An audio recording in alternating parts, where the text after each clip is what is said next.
Ремонт в здании специализированного 13-го детского сада идет полным ходом. И если первоначально там планировали привести в порядок крышу и фасад, то позже перечень работ был расширен. Сейчас одновременно ремонт идет не только снаружи, но и внутри помещения. Ремонт, который сейчас ведется в здании 13-го детского сада, можно по праву назвать глобальным. Учитывая, что этой постройке уже 77 лет, и она была признана аварийной, другого здесь и быть не могло. Первым делом будем завершать кровлю.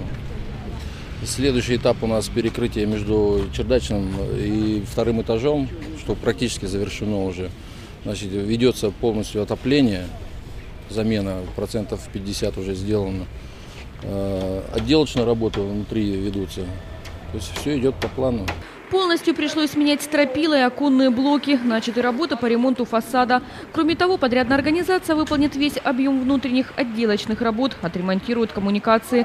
Сколько средств будет затрачено на все это, пока сказать сложно. Смету уже неоднократно приходилось корректировать.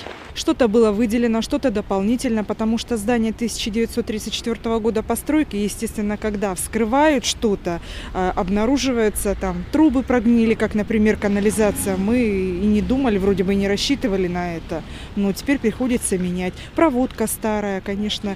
Здание старое, сами понимаете. А ведь в этом старом здании размещается уникальное дошкольное учреждение. Сюда ходят малыши с серьезными дефектами речи, в том числе и заиканием. С ними работают в круглосуточном режиме по специальным авторским методикам. На время ремонта всех воспитанников 13-го детского сада, это 40 малышей, пришлось перевести в соседний 24-й. Ждать возвращения им осталось недолго. Работы должны завершиться до Нового года. Чтобы это сделать, подрядчикам приходится торопиться. Они работают 7 дней в неделю, с утра и до позднего вечера.